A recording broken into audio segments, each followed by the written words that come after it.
زیارت عاشورہ، جس کے متعلق علماء نے لکھا ہے کہ یہ حدیث قدسی. تو زیارت عاشورہ کے اوپر بھی آج کل ایک حملہ ہے، اور ایسے افراد کے جن کے دلوں میں دشمنان اہل بیت کے لیے کچھ سافٹ کارنر پایا جاتا ہے، یا جو پلانٹ کیے گئے ہیں شیعت کے اندر، ان کی طبع نازک پر اس زیارت عاشورہ میں دشمنان اہل بیت پر جو لعن ہے وہ بہت بار اور شاخ گزرنے لگی کہ کیوں ان کے اوپر لعن کی جاتی. تو دیکھیے، جیسے کہ ابھی آپ سے کہا کہ حدیث قدسی شمار کیا ہے اس کو علماء نے. دیکھیے، ویسے تو زیارت عاشورہ عاشور کے روز پڑھنے کی زیارت ہے، لیکن دن و رات میں علماء نے لکھا ہے کہ دن و رات میں کسی بھی وقت اس زیارت کو پڑھا جا سکتا ہے، کیونکہ انتہائی مجرب ہے، خاص طور پر حاجات وغیرہ کی قبولیت کے لیے.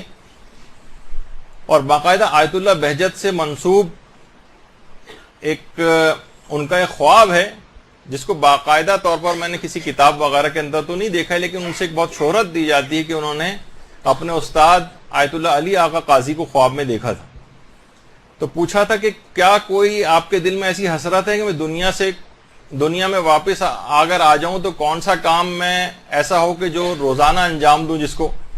تو انہوں نے کہا ہاں، ایک حسرت ہے، کاش میں اس دنیا میں آ کر روزانہ زیارت عاشورہ پڑھا کرتا.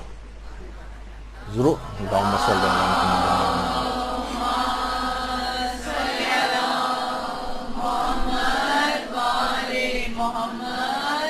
شیخ جواد عرب عراق میں تقریباً 1332 ہجری میں نجف میں ایک عالم گزرے ہیں.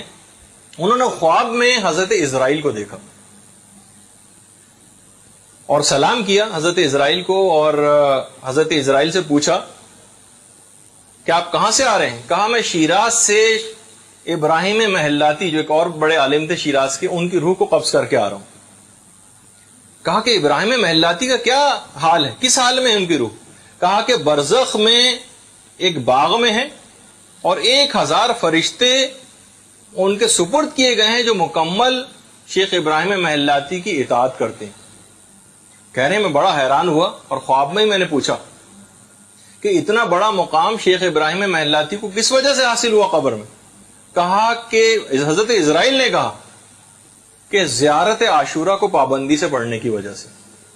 زیارت عاشورہ کی اتنی حد تک شیخ ابراہیم محلاتی پابندی کرتے تھے کہ 30-35 سال تک مسلسل پڑھی، اور اگر کسی وقت نہیں پڑھ پاتے تھے، بیمار ہو جاتے تھے، تو ایک نائب مقرر کرتے تھے جو ان کی طرف سے زیارت عاشورہ کو پڑھا کرتا تھا. تو دیکھا آپ نے کہ قبر میں فائدہ پہنچانے والے اعمال میں سے ایک یہ بھی بہت بڑا. اچھا، ایک کتاب ہے آخرت ساز واقعات، اردو میں ترجمہ بھی ہو گئی ہے.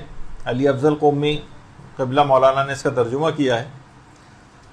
اس میں کہ شہر اصفہان کے ایک عالم دین نے ایک شرط پر اپنا نام بتایا نہ جائے بشرط، اس شرط پہ انہوں نے اس واقعے کو بیان کرنے کی اجازت دی.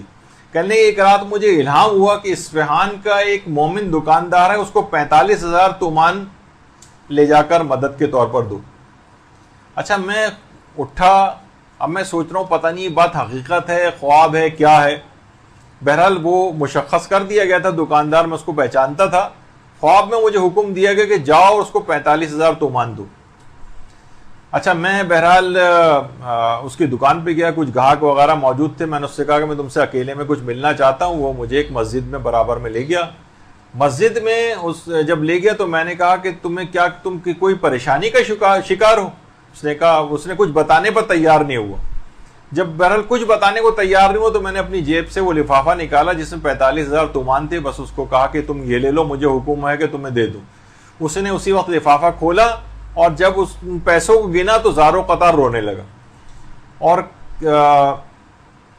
کہنے لگا کہ میں 45,000 تومان ہی کا مقروض تھا، اور میں نے نظر کی تھی کہ میں روزانہ نماز فجر کے بعد زیارت عاشورہ کا ایک عمل کروں گا، زیارت عاشورہ کا عمل.